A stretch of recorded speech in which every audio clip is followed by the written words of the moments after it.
watching Delta Daybreak on WXVT.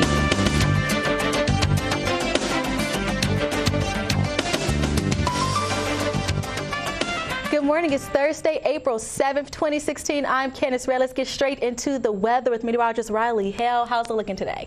Going to be a beautiful day across the Delta. Upper 70s, starting off on the cooler side, so a little bit cooler than yesterday morning. Upper 40s up north towards Cleveland and then out towards the hills over in Greenwood. A little bit warmer here in Greenville, though. Lower 50s for us, and skies are staying clear for the most part. By the end of today, everyone should be into the upper 70s. Could flirt with 80 degrees further south in Yazoo City, but plenty of sunshine throughout our day. Just going to be a little bit on the windy side as we could see gusts up to 25 miles an hour.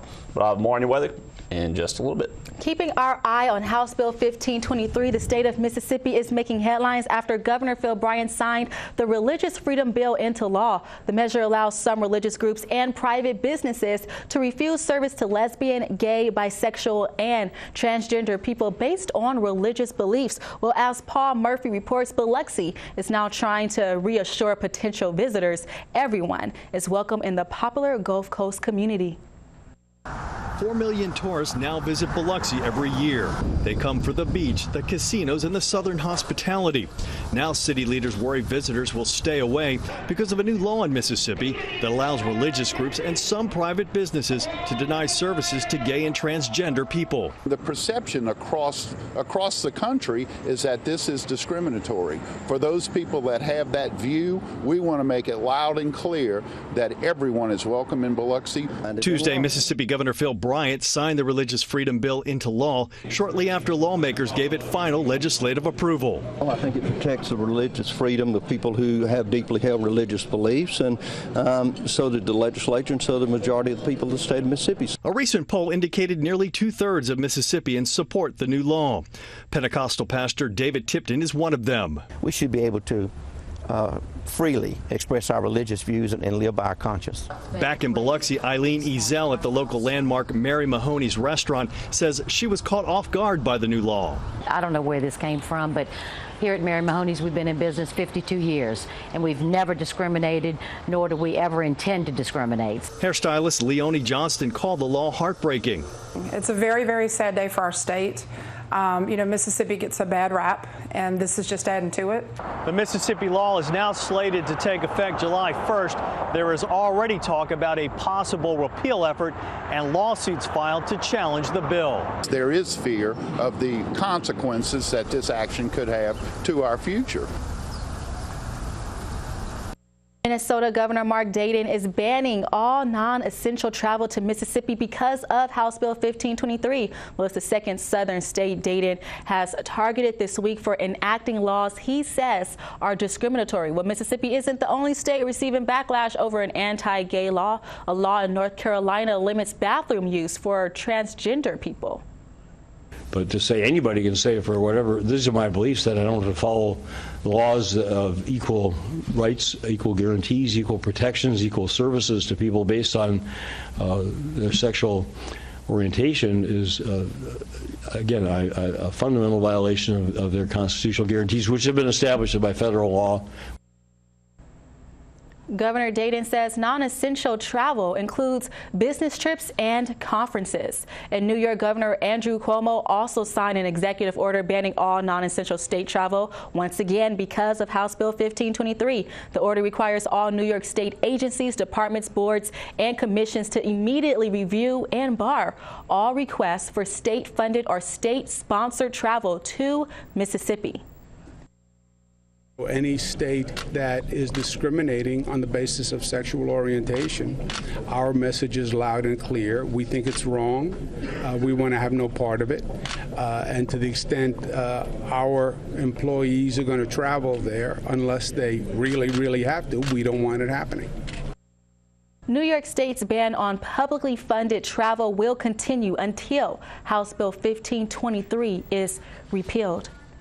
U.S. Representative Benny Thompson is asking the U.S. Justice Department to file a lawsuit to try to block House Bill 1523, where Representative Thompson says the religious freedom bill would give people, quote, the explicit right to discriminate against anyone with a lifestyle they disagree with in the name of religion, end quote. And some conservative and religious groups, they definitely support the bill, but those against House Bill 1523 say it discriminates against the LGBT community. Well, WXVT's Denise Turner has a reaction from Greenville residents. It's realistically nothing more than a discrimination bill hid as anti-discrimination legislation. It's an assault on free speech. Patrick Dennis is studying history at DSU. He says House Bill 1523 is just a bad idea. Can't believe Governor Bryant approved it. It's completely unfair, especially the bill itself names specifically that it's used for the discrimination against gay, lesbian, and transgender people. Greenville resident Jerry Ford says he supports the governor mostly. Rejecting anyone's service is wrong without just cause. But at the same time, what I'm trying to instill here is the foundation of God will rule over any decisions.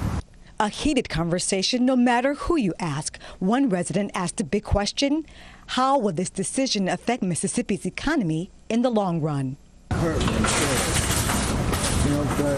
It's hard enough for business to come to Mississippi because of our reputation.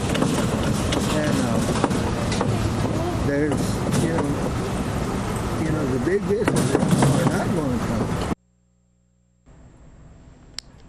Greenville Mayor Eric Simmons wants to tackle domestic violence. He recently signed a proclamation declaring April National Sexual Assault and Teen Dating Violence Awareness Month. Now, according to reports, dating violence impacts 1 in 3 teens in the U.S. The mayor's office says the city is focused on raising awareness about dating violence and preventing domestic abuse, especially among young people. And keeping our eye on the floodwaters, Mississippi Governor Phil Bryant pays a visit to the Mississippi Delta, where during the visit, the governor toured different parts of the Delta impacted severely by the floodwaters due to the storms last month. He also met with volunteers that are still dealing with severe flooding. And Ray Brooks students got a chance to get a health checkup. Well, the health fair was held yesterday at Ray Brooks High School in Benoit, with North Sunflower Medical Center on hand, providing a variety of information from its wide range of clinics, and students learned about drug abuse, healthy eating habits, and just how to be more healthy.